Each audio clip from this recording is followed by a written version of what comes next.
wabarakatuh. Tabi pun. Para pemirsa Tegar TV kembali bersama saya Vera Wang dalam dialog spesial kali ini. Dan kami sudah bersama narasumber yang juga spesial, yaitu Bapak Aidi Prayoga SPD.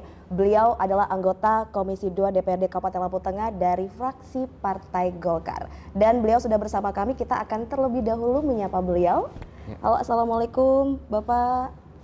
Waalaikumsalam Mbak Velwang. Iya. Bagaimana kabarnya hari ini Pak? Alhamdulillah sehat. Alhamdulillah sehat ya. Iya, baik. Bapak, kita hari ini akan ngobrol-ngobrol sedikit nih tentang bidang pertanian dan juga pangan di Kabupaten Lampung Tengah. Iya, yang ingin kita tahu nih, bagaimana potensi pertanian di Kabupaten Lampung Tengah ini sendiri? Kalau potensi pertanian di Lampung Tengah sendiri, mengingat karena memang kita lebih dari 70% masyarakat Lampung Tengah adalah di bidang pertanian, saya berpikir sangat-sangat menunjang sekali terkait untuk kita menjadi lumbung pangan di Kabupaten Lampung Tengah ini, dikarenakan memang jumlah persentase tadi yang memang mayoritas kita adalah petani dan sarana pertanian yang ada di Lampung Tengah ini, Mbak. Jadi memang potensial sekali ya untuk Kabupaten Lampung Tengah sendiri. Dan untuk komoditinya sendiri yang paling besar pendapatannya?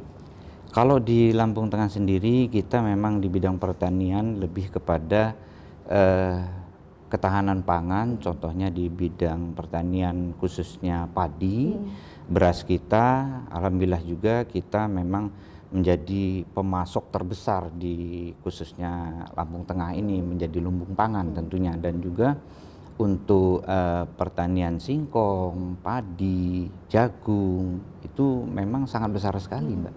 Jadi memang cukup membanggakan juga sebenarnya Lampung Tengah bisa mensuplai kebutuhan mungkin untuk kabupaten lain juga. Nah, ini pasti tidak lepas dari berbagai aspek, terutama untuk pupuk. Bagaimana sendiri untuk stok pupuk yang ada di Kabupaten Lampung Tengah? Kalau pupuk di Lampung Tengah sesuai dengan alokasi pemerintah provinsi di seluruh kabupaten kota, kita kebetulan di Lampung Tengah adalah wilayah terbesar, sudah tentu kita mempunyai stok pupuk yang sangat lumayan cukup sebetulnya, Mbak. Hanya karena mungkin di suatu sisi di saat musim-musim tertentu, khususnya di musim tanam, kita memang terkadang ada gejolak yang timbul dari petani, khususnya di bidang kebutuhan mereka tentang pupuk ini.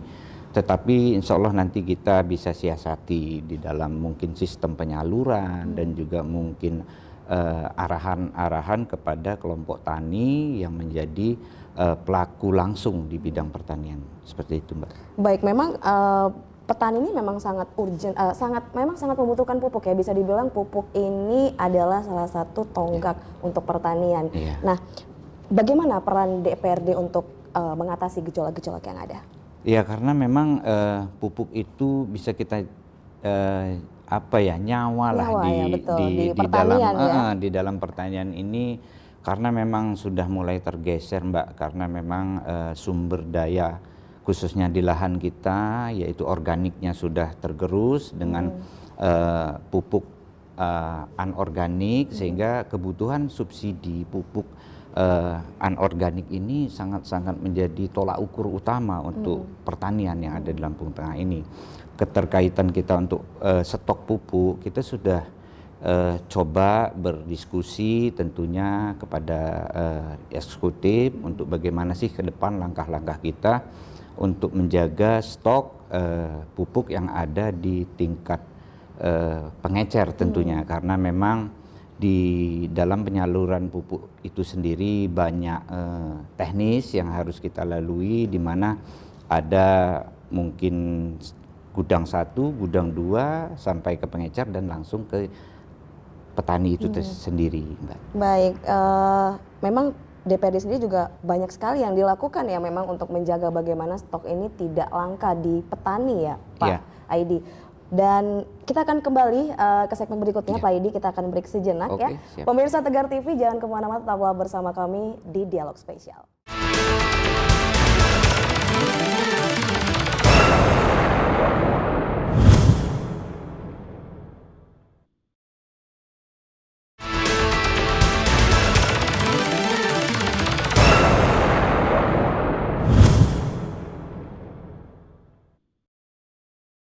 pemirsa Tegar TV masih bersama dialog spesial dengan narasumber kita Bapak Aidi Prayoga SPD. Beliau adalah anggota Komisi 2 DPRD Kabupaten Lampung Tengah dari fraksi Partai Golkar. Ya, Pak Aidi, kita akan melanjutkan pembahasan kita ya. Vero penasaran, sebenarnya untuk jumlah petani penerima pupuk di Lampung Tengah dibanding tahun kemarin itu bertambah atau berkurang? Kalau untuk tahun 2022 ini kita mengalami kenaikan yang memang sangat signifikan ya Mbak, karena memang ada sistem yang di tahun 2021 itu kita tambah lagi terkait masalah penginputan data ERDKK, sehingga data yang naik ke ERDKK sendiri ada penambahan yang sangat signifikan yang memang di tahun-tahun yang lalu memang itu belum tercover, belum diwujudkan dalam bentuk ERDKK, sehingga di tahun ini alhamdulillah di Lampung Tengah kerjasama kita eksekutif dari mulai UPTD Pertanian dan juga pendamping desa tentunya didukung dengan kerjasama kelompok tani, Poktan dan Gapoktan yang ada, sehingga kita bisa mendorong untuk melakukan penginputan data secara maksimal. Alhamdulillah di tahun ini kita mengalami kenaikan jumlah kebutuhan pupuk untuk masyarakat pertanian di Lampung Tengah ini, sehingga mudah-mudahan ke depan kita juga bisa berharap yang belum masuk ke dalam ERDKK sehingga dapat nanti kita input kembali dan bisa mendapatkan haknya ke depan seperti itu. Baik, berarti untuk Lampung Tengah memang alokasi pupuk sendiri itu ada penambahan ya dari pusat. Ini karena penginputan data sudah semakin mungkin dimutakhirkan atau diperbarui ya Pak Aidi ya? Iya tentu, karena kita juga terdorong karena memang alokasi pupuk yang ada di Provinsi Lampung khususnya memang ada kenaikan yang sangat signifikan di tahun ini. Untuk itu kita juga di kabupaten kota khususnya Kabupaten Lampung Tengah perlu pemutakhiran data terkait data petani kita, sehingga petani yang ada ini bisa mendapatkan haknya, bisa melakukan sistem penanaman yang baik dari benih, dari kualitas tanaman, sehingga kita berharap nanti bisa maksimal lah hasil pertanian mereka seperti itu. Baik, kalau memang jumlah penerima pupuk subsidi bertambah, namun mengapa nih masih ada beberapa Gapoktan atau petani yang memang masih menjerit pupuk bersubsidi lengkap? Sebetulnya dalam hal ini kita bukan ingin saling menyalahkan ya Mbak ya, tetapi memang di dalam sistem penyaluran pupuk subsidi tersebut di dalam 1 tahun itu memang ada terbagi di dalam 3 gelombang, yaitu musim tanam 1, musim tanam 2, dan musim tanam 3. Di saat-saat musim tanam 1 itu periode November sampai Mei lah khususnya, karena itu memang di mana kita bertani bercocok tanam ini ketergantungan sekali dengan curah hujan tentunya. Sehingga di seluruh kabupaten kota Lampung Tengah sendiri masyarakat tani kita memang nanamnya bersamaan, otomatis mupuknya juga bersamaan, sehingga pihak distributor untuk mengirimkan barang dalam waktu yang tertentu harus haknya mereka petani ini diterima di dalam suatu kesempatan, misalnya per Januari harus tercukupi. Ya memang ada kendala-kendala yang artinya distribusi dari gudang distributor ke petani memang karena ada termin-termin tadi. Satu musim tanam itu sebetulnya begini Mbak, terbagi di dalam 4 bulan. Jadi alokasi pupuk satu musim tanam tersebut juga ya otomatis kita tempuh di dalam step 4 bulan tersebut. Jadi kalau mau ditarik di Januari pun mungkin distributor terkendala dengan pendistribusian seperti itu. Jadi memang ada langkah-langkahnya sih sepertinya. Kita memang harus dorong petani ini untuk memanfaatkan waktu-waktu tertentu yang memang pada saat itu penggunaan pupuk itu kurang maksimal lah di kalangan mereka ya, terutama di musim-musim panas lah. Di musim panas itu antara Juli sampai November lah kira-kira seperti itu. Jadi mereka dapat mengakses pupuk yang haknya mereka tentunya untuk bisa di stok di rumah sehingga nanti bisa digunakan di saat musim tanam tiba. Mudah-mudahan ke depan mereka tidak terjadi kelangkaan pupuk dan tidak ada jeritan-jeritan dari bawah seperti itu. Baik, jadi mungkin kendalanya di musim tanam berbarengan ya, seperti Iya, itu ya betul. Pak ya. Apakah ada dugaan mungkin ada oknum-oknum nakalkah yang menunggangi nih keberadaan pupuk bersubsidi khususnya di Kabupaten Lampung Tengah? Kalau menurut saya sih kalau oknum-oknum nakal sepertinya tidak ada ya, karena memang pupuk itu sendiri kita sudah ada sistem pengaturan, yaitu memang dia harus langsung ke pengecer, dari pengecer langsung ke petaninya langsung, dan juga tidak boleh menyeberang ke wilayah lain. Jangankan ke wilayah kabupaten kota yang lain, bahkan keluar desa pun karena sudah ada alokasi khusus pengecer ya itu memang tidak diperbolehkan, Mbak. Jadi saya pikir hanya mungkin perlu siasat lah dari petani sendiri untuk bagaimana sih menyetok pupuk sesuai dengan kebutuhan mereka nanti, menggunakan momen-momen tertentu di mana di gudang pengecer ini stok ada, kita harus akses itu sehingga nanti kita nggak terjadi sulit pupuk seperti itu. Baik, kemudian kalau untuk dari DPRD sendiri ada kebijakan khusus nggak terkait mengatasi kelangkaan pupuk bersubsidi? Kalau kami dari DPRD kebetulan kita juga sudah melakukan upaya ke eksekutif, kita juga sudah kumpulkan distributor, kita sudah musyawarah untuk mendiskusikan ini.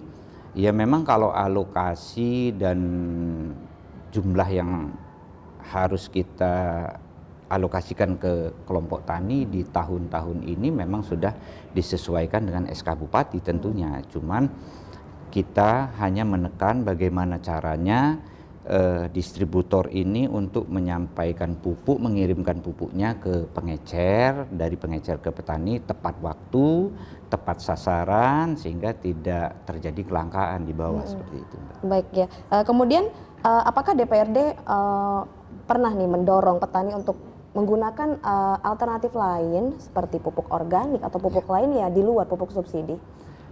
Kita sudah upayanya maksimal saya pikir, Mbak, karena memang dari dinas sendiri khususnya dinas pertanian melalui UPTD pertanian, melalui Korluh yang ada di tingkat desa, kita sudah melakukan upaya memanfaatkan bahan-bahan organik untuk supaya diolah sehingga bisa menjadi pupuk cair ataupun pupuk organik yang bisa kita manfaatkan, karena memang banyak sekali, Mbak, di sana. Contohnya dari kotoran ternak sapi itu bisa kita olah menjadi pupuk organik dan harganya murah sebetulnya. Cuman terkadang petani ini kita bukan hanya mungkin di Lampung Tengah, mungkin di seluruhnya ya, Mbak.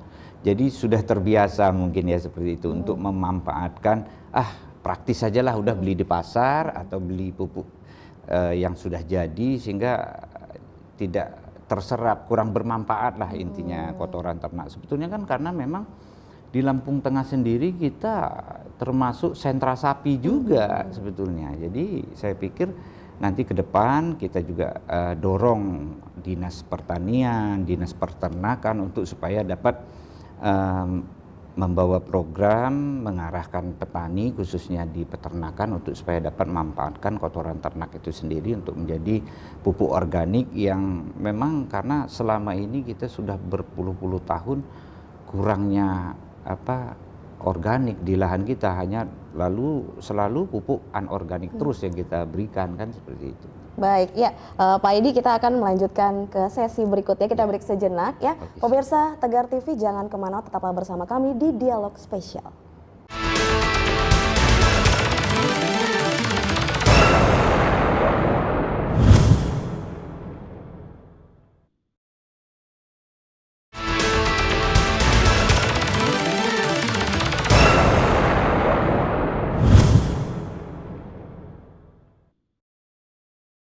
Ya, pemirsa Tegar TV masih bersama dialog spesial kita dengan narasumber Bapak Aidi Prayoga SPD, anggota Komisi 2 DPRD Kabupaten Lampung Tengah dari fraksi Partai Golkar.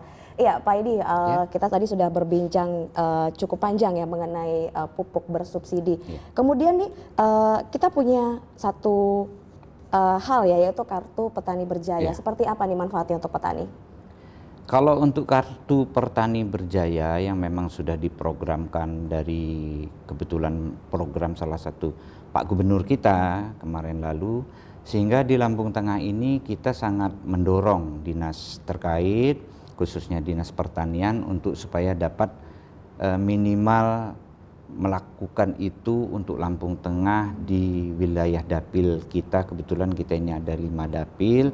Paling tidak itu ada 5 wilayah, kecamatan ataupun desa yang bisa kita terapkan sistem kartu pertanian berjaya ini, karena memang kartu petani berjaya ini sangat-sangat mungkin saya pikir lebih dapat membantu petani terkait harga. Kita bisa beli dengan harga head dan mungkin skala prioritas ya Mbak, karena ini memang program. Insya Allah nanti juga kita kawal dari DPRD dan instansi terkait. Pokoknya kita upayakan supaya kartu pertanian berjaya ini nantinya bisa menjadi salah satu program yang membantu petani di dalam mendapatkan haknya mereka, khususnya pupuk, dengan harga yang sesuai dengan harga head tentunya. Baik, jadi memang menurut Pak Aidi kartu petani berjaya ini cukup bermanfaat ya untuk petani? Insya Allah sangat bermanfaat, karena di situ kita nggak menyalahkan atau menuduh ya, karena memang di luaran sana harga itu mungkin ada di atas harga head, ya selisihnya nggak banyak sih sebetulnya. Cuman apa salahnya kalau kita mendorong pemerintah daerah ini supaya kita ayolah kita bersama-sama dengan seluruh masyarakat bekerja sama untuk supaya kita mendapatkan pupuk sesuai dengan haknya dan sesuai dengan harga eceran tertinggi yang memang dianjurkan oleh pemerintah tentunya. Baik, kemudian apa nih yang dilakukan DPRD sejauh ini untuk mengawal bagaimana Lampung Tengah bisa menjaga stabilitas pangan khususnya? Kita DPRD ini tentu kita sering-sering akan melakukan musyawarah dengan khususnya Dinas Pertanian dan Dinas Perdagangan terkait ini Mbak, karena memang kita kalau tanpa itu kita nanti tidak menemukan solusi yang terbaik tentunya untuk masyarakat Lampung Tengah. Kita sejalan, kita bisa satu arah, sehingga inilah bentuk sinergi kita eksekutif dengan legislatif itu, artinya betul-betul murni untuk kemajuan masyarakat Lampung Tengah, di mana kita bisa mewujudkan Lampung Tengah ke depan insya Allah menjadi Lampung Tengah yang berjaya dan terbaik se-Provinsi Lampung tentunya. Baik Pak Aidi, mungkin terakhirnya untuk closing statement ada yang ingin disampaikan untuk masyarakat Kabupaten Lampung Tengah? Kepada masyarakat Lampung Tengah, saya berharap kita tetap bersabar dan selalu mendukung semua program yang ada dari pemerintahan Kabupaten Lampung Tengah, karena memang kita semuanya itu tidak lepas daripada keterkaitan dengan masalah anggaran tentunya. Anggaran, keterbatasan anggaran inilah yang menjadi tolak ukur kita untuk membangun Lampung Tengah di segala bidang. Di salah satu program yang memang kita seharusnya, saya secara pribadi memberikan apresiasi lah terhadap pemerintah Kabupaten Lampung Tengah, khususnya program-program beliau Bapak Bupati Lampung Tengah. 1 tahun pertama ini di mana program infrastruktur itu sangat diutamakan, karena memang sangat vital. Program itu adalah jalur transportasi baik umum ataupun transportasi hasil-hasil pertanian yang ada di Lampung Tengah. Dan khususnya pelayanan yang ada di Lampung Tengah ini, saya mengajak masyarakat, ayo kita manfaatkan program-program yang ada, di mana sekarang mungkin pemerintahan yang ada ini tidak hanya nunggu di kantor, mereka sudah bisa langsung ngantor di kampung dan mereka bisa melayani secara maksimal dari masyarakat sendiri. Artinya kita sudah diberikan sebuah kemudahan dari pemerintah daerah, nggak perlu harus ke Gunung Sugih terkait mungkin masalah KTP, masalah KK dan lain-lain. Insya Allah juga kita ke depan akan terus mengabdikan diri, tenaga dan pikiran kita untuk masyarakat Lampung Tengah ini, di mana tujuan kita bersama adalah mencapai dan menciptakan Lampung Tengah yang terbaik dan berjaya di Kabupaten Lampung Tengah ini. Iya, baik, terima kasih Pak Aidi. Yang pasti kerjasama antara legislatif, eksekutif, dan seluruh masyarakat sangat diperlukan ya untuk membangun Lampung Tengah menjadi kabupaten yang lebih baik tentunya. Iya, sekali lagi terima kasih untuk Bapak Aidi atas waktunya bersama Tegar TV pada hari ini. Pemirsa Tegar TV, terima kasih untuk kebersamaan Anda dan untuk Anda yang sudah mengikuti dialog spesial pada hari ini. Saya Vera Wang, terima kasih untuk kebersamaan Anda. Sampai jumpa.